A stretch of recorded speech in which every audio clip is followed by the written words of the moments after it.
Why, hello there, Sagittarius, and welcome to November Messages. I'm Victoria with Aligned Soul Tarot. If you're new to my channel, welcome. If you're returning, thank you. Thank you for supporting me here. Your likes, your comments, your subscribes. It's a free way to support me and this channel to reach more people that are needing these messages. Of course, this reading is truly timeless whenever you find it. And all those helpful links are below: supportive content, affirmations, the love reading for November. Also, I have my moon phase playlist. I have the full moon in Taurus reading, new moon in Scorpio reading, also that full moon in Aries reading, which we talked about the great wave, this incoming energy with Pluto in Aquarius. And we're going to dive into that a bit. We've been talking about this if you have been on my channel for some time. So this is something that's not maybe unknown to you, but we will dive into that and other things that came up for you. Okay, I sit with your energy. I see what wants to come out. And again, if it doesn't resonate, don't make it fit.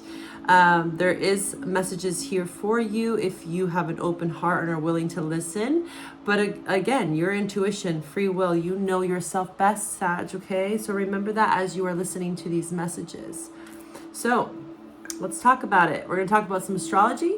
I'm going to read from the Astrology, Karma, and Transformation. This is a great book that talks a lot about the outer planets, which we are experiencing a lot of movement when it comes to those. And the internal planets are going to be taking a rest. And I'll explain why I believe this is happening. There's never any coincidence with the cosmos, spirit, universe, source energy. It's like a soup. I've been seeing this since the full moon in Taurus. It's all these little parts of the recipe that are making this stew, this water fire energy that we're feeling as you've been kind of playing in the realms here before your initial or initiation, I should say, into your solar return. And again, if you find this reading in December, let it resonate, right? Let it rip. But we had Venus and Sag for quite some time. So feeling that gusto, hopefully. Also, again, utilizing that fire, because Scorpio energy is all about power. This is occult knowledge. This was hidden power. Can also talk about crisis. Jupiter going retrograde is in your 7th house. So also with Mercury in your sign, Mercury retrograde, I'll have a reading for that as well on my channel. So make sure to hit that notification bell to stay up to date for when I post. There could be some changes around communication. It doesn't always have to be bad. Like I was about to say, is we have in your month, December 7th, Neptune's going direct. And I really like this. I feel like this is what we need, especially with Saturn going direct. It's a nice balance. Saturn in Pisces, Neptune is Pisces ruling planet. Both planets are going direct with Pluto in Aquarius transitioning over. So again, lots of the outer planets are starting to take front and center. So this is what's subconscious, the subconscious realms, things getting really clear. Right, we're not living in fantasy. Eyes wide open. I talked about this in the Saturn in Pisces reading, which you can find below. I did that about a year and a half ago. Trying to make a sandcastle stay. The Saturn Capricorn is very form-fitting, a structure. And Pisces is truly formless. So we are learning how to let things go, opening up to new ways, right? Where we've been fixed or rigid, especially with this full moon in Taurus, it's fixed energy. We have Mars in Leo, fixed, Sun in Scorpio, fixed, full moon in Taurus, fixed, Uranus in Taurus, fixed. You catch my drift? Pluto in Aquarius, fixed. So all this fixed energy can feel very fixed, especially for a mutable sign. Where do you have fixed energy in your chart? You might not. You might have a fixed sign house, right? So you can always get a birth chart reading with me, or again, look up this information. Fixed signs again are Aquarius, Leo, Scorpio, and Taurus. And they are teaching us now that we have to be able to surrender, and what's meant to stay will stay, and what's meant to go will go. And this is not to be naive or a lack of care or tending. I'm getting like the 7 of Pentacles for you, but there is a fine balance here. And again, it's going to be very clear. And it can be done with grace and ease if there are things that need to be let go of. And that can look different for all of you. There's a little bit of volatility here with Uranus, and I'm going to read about that because we've had this Sun opposition Uranus energy, right? We had Uranus conjunct this full moon, and Uranus can be a bit volatile. It's rebellious in nature. It wants freedom. It wants to change, especially Pluto and Aquarius. It's coming up here tomorrow, I believe. Whenever you find this, right? Doesn't really matter, but this is the energy that we're working with. It's a bit erratic, and it's a time for us to be gentle on ourselves, for sure. But for you, Sag, there is so much wisdom here. It's your soon to be your solar return. And again, clarity is coming in for all the signs, but for you especially, because again, it's your solar return. You have that first house effect, Sun in your sign. You know, with the Scorpio energy, it's been highlighting your, Scorpio highlights your second house. So, 12th house. That can be a bit murky. That can be a bit volatile. Scorpio is going to poke at you in ways that you don't like to be necessarily poked. They're your neighbor though. Your neighboring signs, you have so much to learn from them. So get familiar with Scorpio in your chart and also Capricorn, because those are the parts of your chart that really are going to help you. Okay, pull on those qualities and learn from them as well. The good and the bad. Scorpio season, we're learning how to utilize our power in a healthy way. And, you know, with your solar return approaching here, Mercury in your sign, Mercury retrograde in your sign, you're going to have to approach things from a bigger picture. I'm getting reminded of the Moonology, which I will pull from. I'm going to take it out so I don't forget. Look at the big picture. Is this the card from this deck? We'll pull from that in a second. So let's talk about Mars and Leo in your 9th house. This is beautiful. But again, I want you to be able to utilize this fire properly, because this is a lot of truth. It's like the truth serum.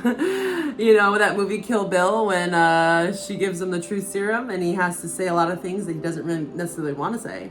Or this could be someone else around you and it's like, oh God, this is awkward, you know, but you have to say what you need to say, or someone else does. Especially with Pluto going into your 3rd house. This is communication, Gemini.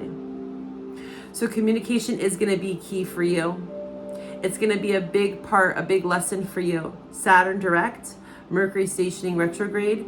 And it's a chance for us with these outer planets going direct and taken front and center. As you know, we have Mars and Mercury retrograde kind of dancing back and forth retrograde. And those are shorter periods of time. So it's, again, tensions applied. But like I always say, where the tension lies is where the growth is. So for you, there's lots of growth around communication that's going to be coming in for you. A lot of what I'm talking about is a bit of December, because again, I'm doing your reading kind of the tail end of Scorpio season. So again, this 12th house has brought up a lot of hidden stuff for you. Okay. Also, we had Cancer, Mars in Cancer. So that's 8th house, Scorpio. So I got the words dark matter. Working with dark matter. This could be shadow work. What's hidden, 12th house. Feeling restless, feeling fatigued. 12th house does require a lot of downtime. You're going to be busting out of this though. So just know that. I feel like once the sun goes into your sign, so that Scorpio energy will be tempered a bit. Temperance card. But then you'll have to understand that communication is going to be key for you to maybe get yourself out of that what's been hidden. You know, 12th house can talk about hidden enemies, hidden emotions, hidden motives. It can be, again, a place of asylum. You know, it's hospitals. It's Neptunian energy. But I don't think, again, it's going to be a problem for you once we go direct. Neptune direct, Saturn direct. This is more towards your season, whenever you find this again. But we're kind of talking about both here. So I got a headache. So when I was doing your channeled messages, I got a headache right away. I was like, whoa. It went away, but it was very clear to me that there's some tension in the head. This is thoughts. Tension. And then I got porous. I got the word porous. So something is porous or open. Like porous can be malleable. You're a mutable sign, so having to be more open. Also, you could be susceptible with that 12th house Scorpio influence of being susceptible to other people's emotions, or something is porous, you can see through it. Seeing through something. And then I heard open vessel. And then I saw the heart, arteries, pulmonation, something around the heart. This could be opening your heart. This could be tension around the heart, tension around the head. The connection between the head and the heart is coming up for you. And then I got stunted. So something was stunted in either one of those areas. And then I got the word privilege. I don't know what that's stemming from, but I got take stock of privilege. So taking stock of things that you have, Jupiter retrograde in your 7th house, taking stock of relationships, the privileges that you have amongst relationships, and maybe the lack of privilege or feeling stunted for some, but privilege to be in relation or whatever that is for you. Privilege doesn't have to be a bad thing, but it's, again, Jupiter retrograde is asking us to humble ourselves. Where have we been excessive? Understanding our privilege. Understanding what we have with this full moon in Taurus. Taurus governs values, resources. Okay, and then I saw signs. So there will be signs for you. Again, I feel like your month, things are going to move. It's going to move. And then you're going to feel like maybe like circulation. So there could be something around circulation. And I'm not a doctor, but this is just images that come up for me. So blood flow, circulation, arteries, working with blood flow, this exercise, you know, things like that. Blood in general is coming up for you. And Sag, you always represent the color red for me. Okay. You got, so when I bookmark this, I just picked up these cards. You got the mirror. So we're going to take whatever. I didn't even look at them. So I've been doing this now and I'm reading from books. I just pull cards to bookmark and those cards are meant for me to read to you. So I'm going to read a little bit about Pluto in the 3rd house. Okay. It says, and this is where it's going to be for 20 years. So although it might signify or talk about natal, it almost can feel like a natal placement when it's a generational planet, right? Because it's there for a while. It says Pluto in this house indicates a person who is compulsively thorough in all matters of communication. So this is where you're potentially heading towards. This person wants to be absolutely sure that ideas are being clearly transmitted. And that might be a bit challenging with Mercury retrograde. But again, it's like a 1.5 month period, I believe. Maybe not even. I think it's 6 weeks. It starts November 25th. I know that.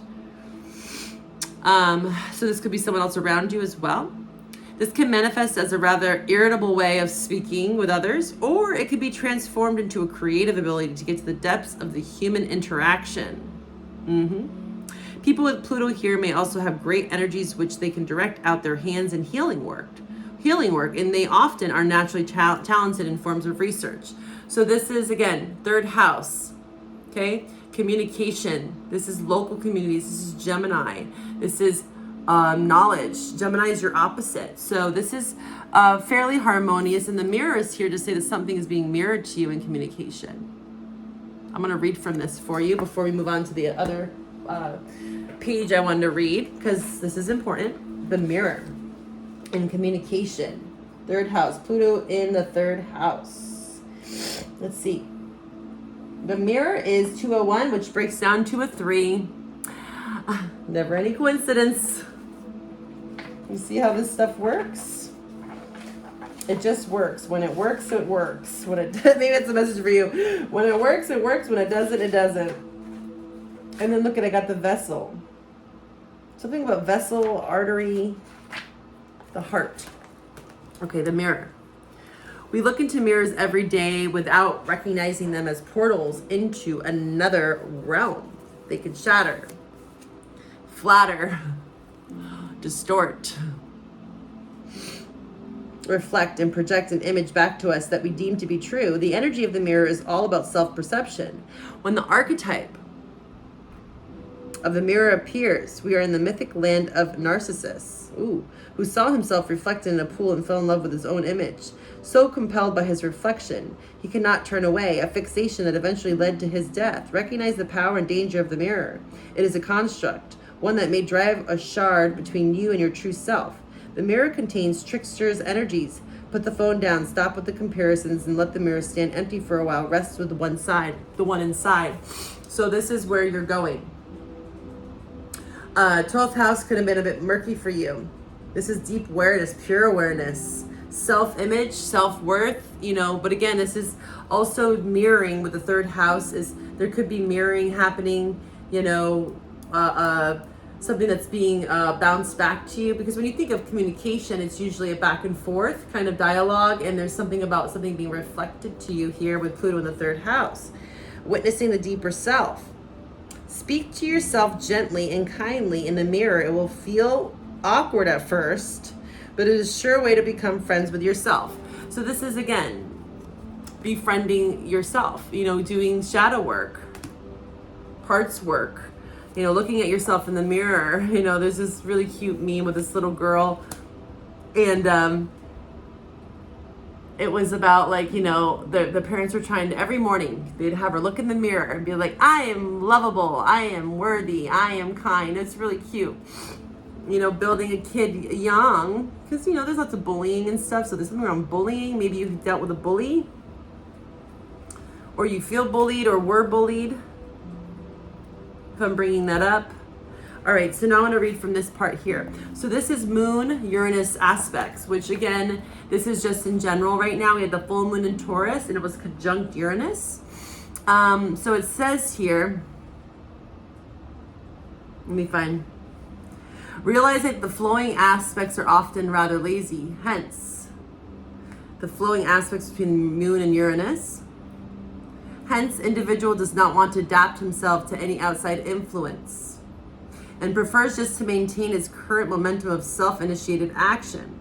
The challenging aspects may also manifest in a similar inflexible way in some cases, but in other cases, there's a strong urge towards change and excitement, which makes the person welcome outside stimuli towards revising his lifestyle. Seemingly, those whose charts contain this dynamic of Uranus and Moon have little choice but to accustom themselves to the need for periodical radical changes in their lives, starting with their early youth. And I mentioned that, early youth, bullying, something to do with that, self-worth.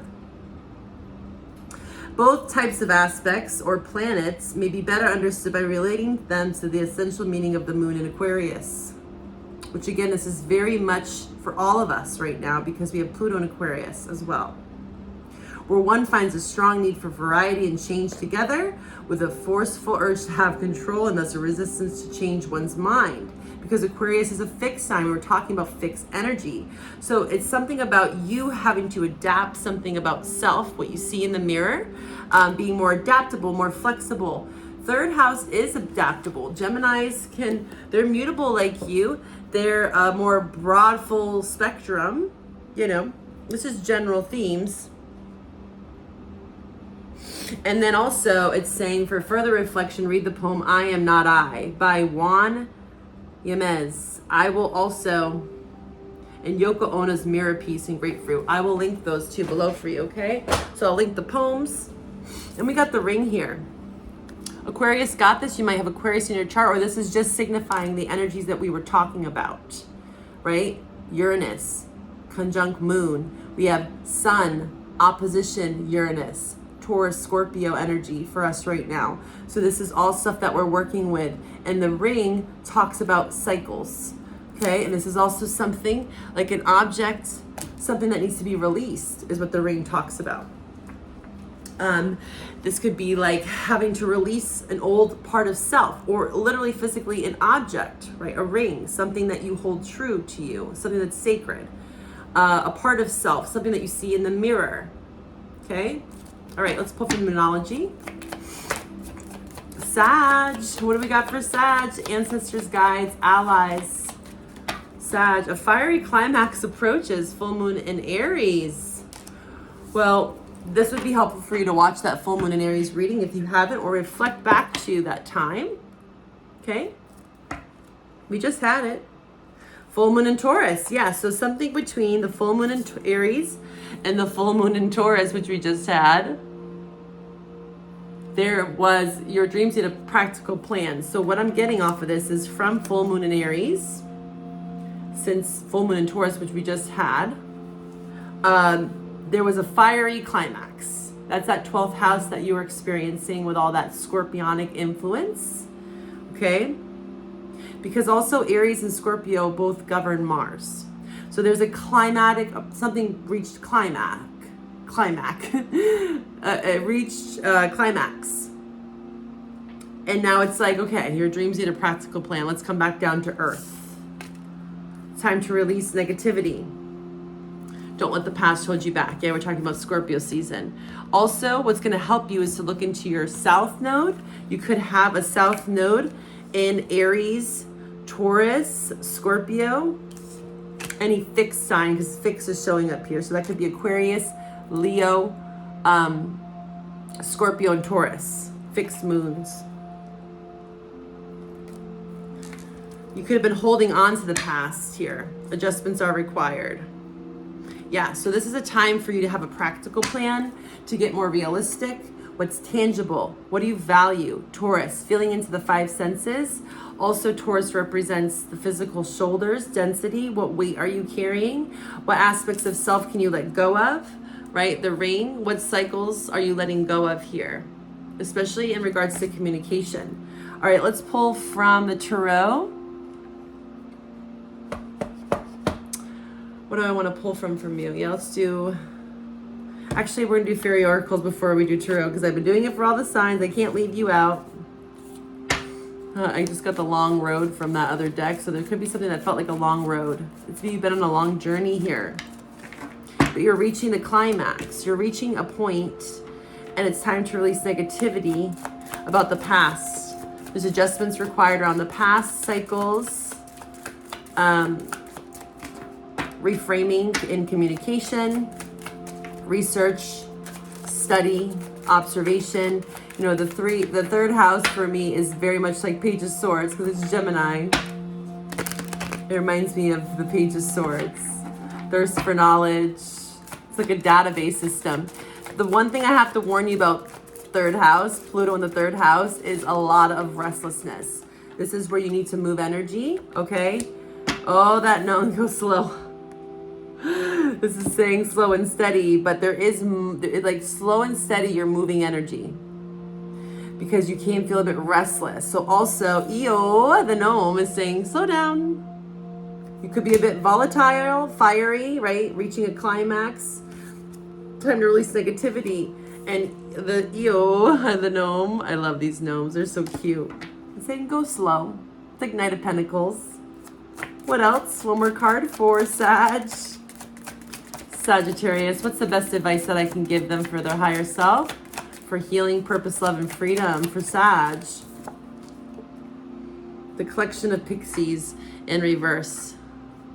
This card, who got this? Cancer got this card. All right, so it's in reverse, and that is number 48.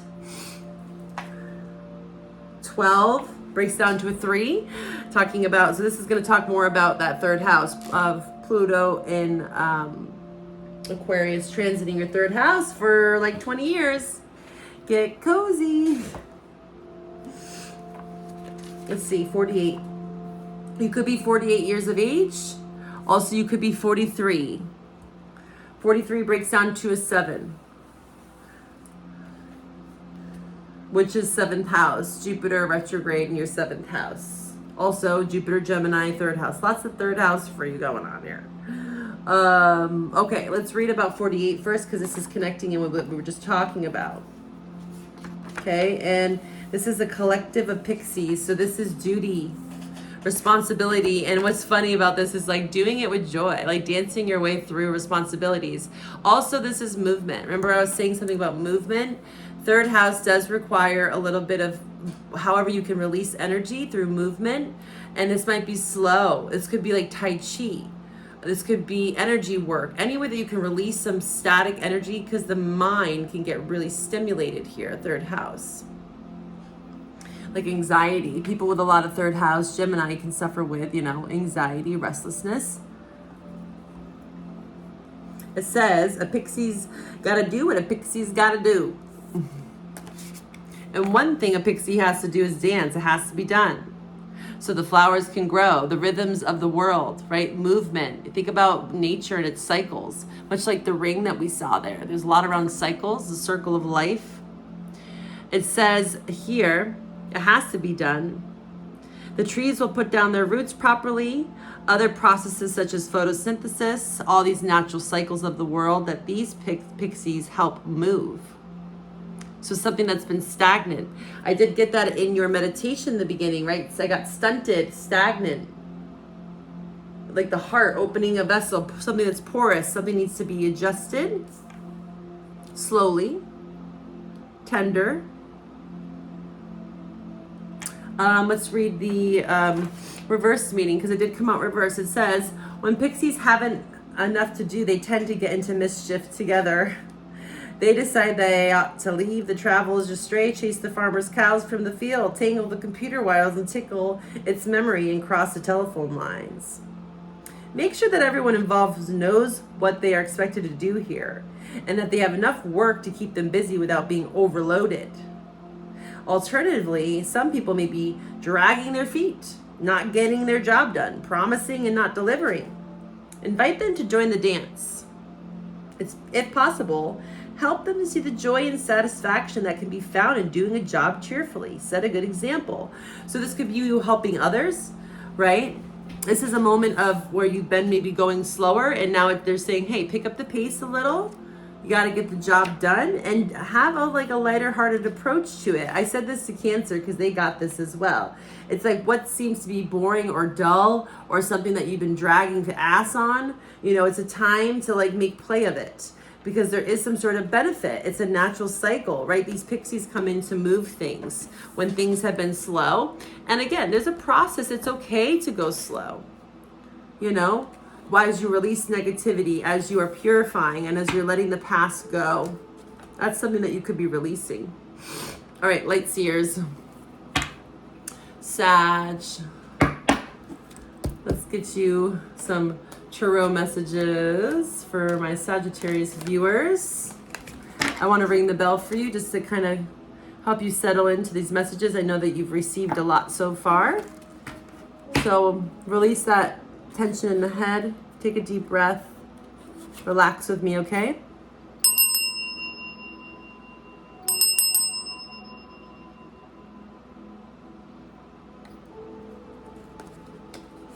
All right, Sag. Let's center ourselves. Something needs to be grounded. Your dreams need a practical plan. Slow and steady wins the race, but nonetheless, one foot in front of the other. Movement. You're starting to move again, being liberated. Adjustments. Okay.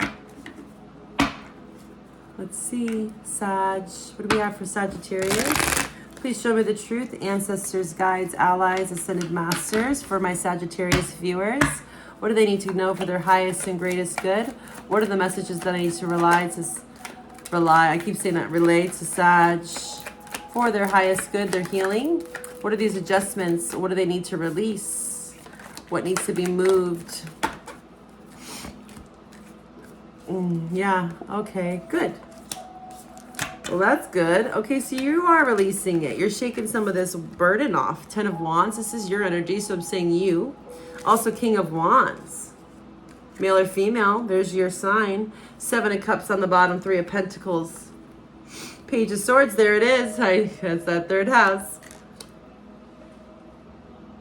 So when it comes to Mercury retrograde with the Page of Swords, this is say study, observe, practice what you preach. Also think before you speak, that kind of thing. Your dreams need a practical plan. Commitments. There is something here that's stable and solid, but it does require teamwork, cooperation. 3 of Pentacles, 7 of Cups. This is my, Neptune and Pisces guard. Seven of Cups, I believe, is Sun in Scorpio, but to me, this is very Neptunian. Because it's like a fantasy, lust, illusion, dreams, visions, choices.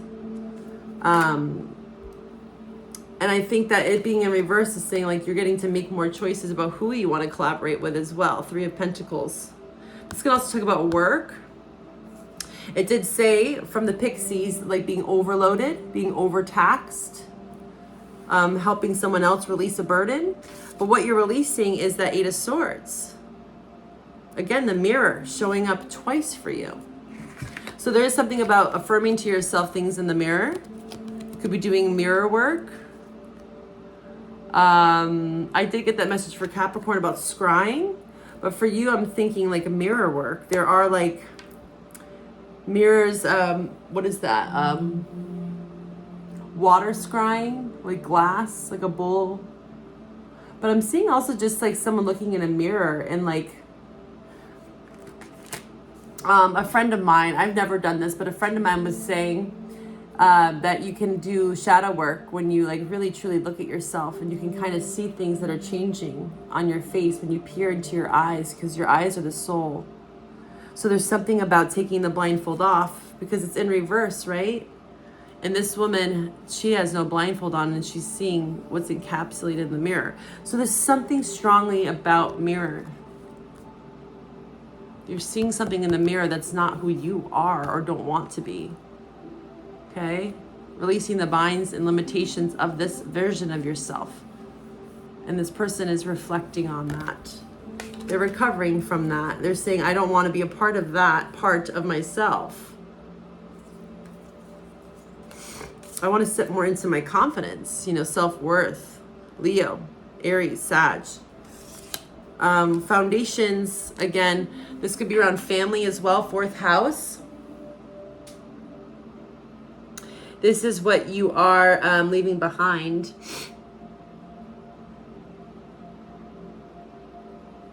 Unstable foundations. This is Aries. We have Sag. Strong fire showing up for you. So there's fire. There's confidence. There's a fiery climax for sure. And I see it's a newfound level of hope and optimism here. Courage, bravery. Knowing what brings stability, Four of Wands. Knowing what creates harmony and joy and contentment and happiness. Releasing fears. Investments. There's that Seven of Pentacles that I saw earlier.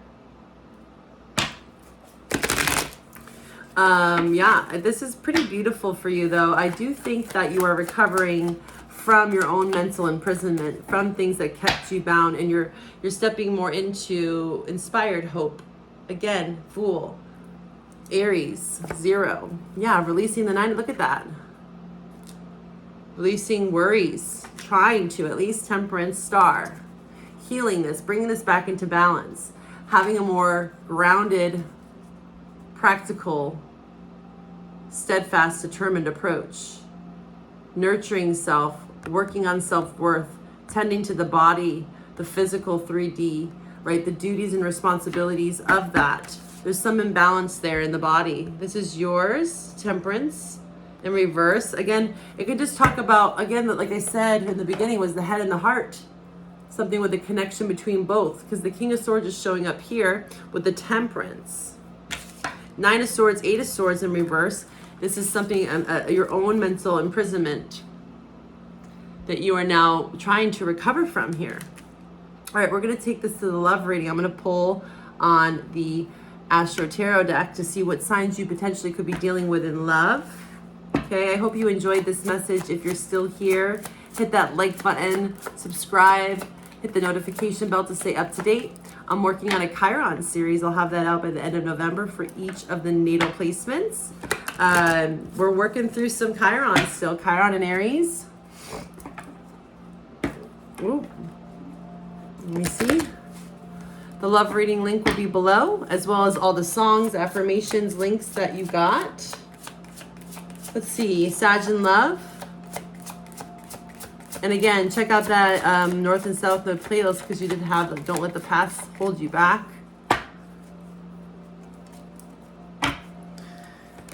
Sagittarius in Love. Also, I'm getting reminded here before I continue is we have lots of full moons here. So the full moons are going to be very important. Full moon in Aries, full moon in Scorpio, full moon in Taurus. So full moons are a time to pay attention to where adjustments are required. Also, the third quarter moon, looking up when that is. That is when the moon is losing light. So that will be coming up in about 10 days from now. Look it up, third quarter moon. There may be some adjustments required about making a practical plan and releasing negativity. Pluto, Gemini, Aries, Pisces, Neptune. Yeah. Okay, so again, this is talking about Neptune. I said for you that I feel like it's going to help you get clear. Again, also Pluto. We've been talking about this, right? Tons of Pluto for you in the third house. Gemini, third house. Aries, we've seen tons of Aries influence here. A fiery climax. Something happened around that full moon in Aries. Or again, you could be dealing with any of these signs as well. Someone could have a moon in Aries. Or again, you could have an Aries north or south node. These could be transits, parts of your chart or theirs, right? Pisces and Neptune, that's currently happening right now. Pluto going into Aquarius, like I said, and Gemini and Aries could just be signs in your chart or theirs, okay? So we're going to take this over to the love reading. I wish you all the best, Sag. Bye for now.